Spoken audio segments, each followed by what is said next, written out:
the theory of the origin of the universe is the steady state theory. From the word itself, what does it mean? What does it mean to steady state theory? What does it imply? Steady state theory.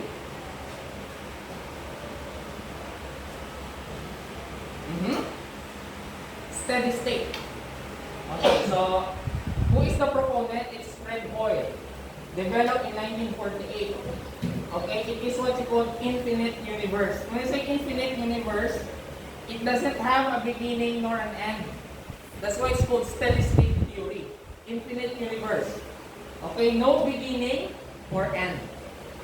Okay, so it's a status quo. Okay? How new matter is continuously created as the universe expands.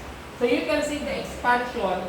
It has something. It is also related to the Big Bang theory, but in this case, it doesn't have a beginning or end.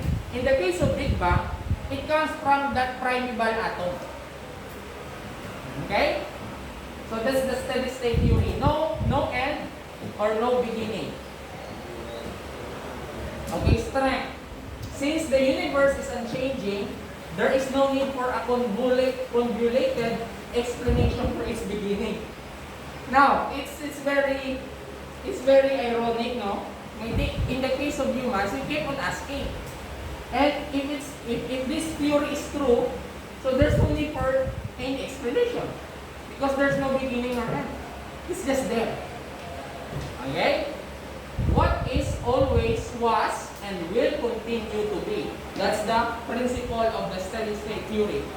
No beginning, no end, no changes. It's the same. Okay, do you agree with that? Okay, so what's the weakness? Discovery of the cosmic microwave background radiation, or the CMB. Now, in 1965, which was predicted by the Big Bang theory. Now, sir, what is that? What is that cosmic microwave background? If this is the planet Earth, for example, okay, this is the beginning and starts to condense and then it explodes. So it tries to release those cosmic radiation, okay, redshift. Okay, and then it can still be detected here on Earth. So in other words, the movement of those cosmic radiation is the remnant actually of that explosion or from the Big Bang. Okay? Explosion or expansion. So kumbaga, if I am shoveling, okay? For example, there's a pile of sand. Shovel ko siya, ginbas siya ko. Where's the direction? Okay, nagalakta going towards, away from the origin of that explosion or expansion. So if that origin, that expansion creates the cosmic radiation, which can still be detected, and it is moving away from the origin. That is why in the Big Bang, balik kita to ha. What have you noticed with the number of area of the spheres? It is expanding because the nature on how it happens is through expansion. So that's why the galaxy are moving and then expanding away from the origin of that Big Bang. You get my point? And then, sir, di ba ano na mabalaan na correct naman ang CMB radiation? Wherever you go in the part of the universe, they discovered that the CMB radiation is constant, uniform. Okay? Uniform, which means that it really came from one single source. Get my point? Okay, sige. So weaknesses is the discovery of cosmic microwave radiation. So in other words, how come? Okay, sige lang. How come this cosmic microwave background radiation debunk the theory of the steady state theories. Nga ayhan. How come it can debunk? So ba niya, no beginning or end. So di siya nag-alin si microwave radiation. It must come from that single atom that bursted and starts to release that radiation. So in other words, there must be a beginning. Do you get my point? But the difficulty there is, paano naman natin i-explain si single atom, si primeval atom. So that's the weak point of the Big Bang theory. Okay? We have a student here. He graduated astrophysicist in Ateneo de Manila. They're looking for that God particle.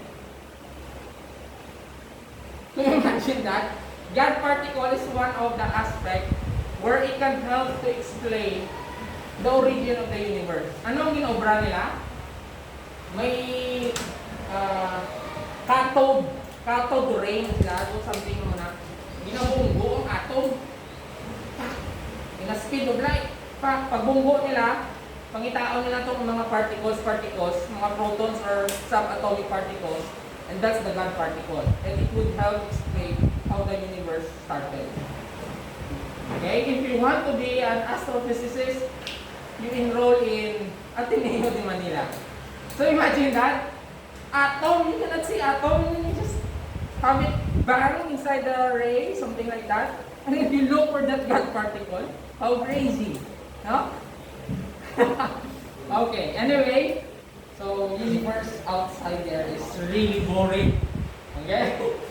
Now, so, steady state theory said that the fact that microwave radiation had been found and that it was thought to be left over from the Big Bang was the final nail in the coffin of the steady state theory.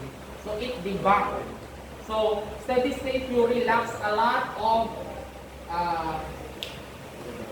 information that would explain its validity. Okay.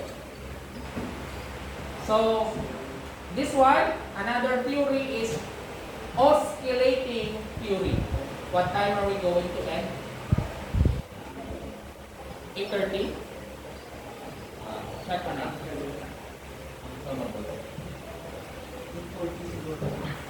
8:40.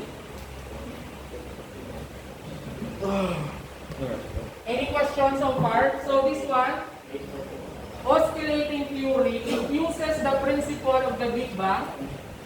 Okay? And then, so what is oscillating theory? It will undergo Big Bang. Oscillate means going up and down. Okay? So, and then Big Bang, and after that, it will collapse again. Okay, the universe will collapse, and then the remnants of that collapsion will lead again to the formation of Big Bang. Okay? And then freeze, and then collapse again. So it's a cycle. That's oscillating. Okay, theory. Okay, so who made that? So it's Albert Einstein. Okay, developed in 1930. They called it a cyclic model because it's a repetitive process. From the Big Bang, it will oscillate, it will collapse. The remnants of that collapsion of that galaxy will again lead to the formation of the Big Bang, and the process continues. That's why it's called cyclic model. Okay? If you have questions, please do ask because there might be some things that I might learn from you as well. Okay? Yes?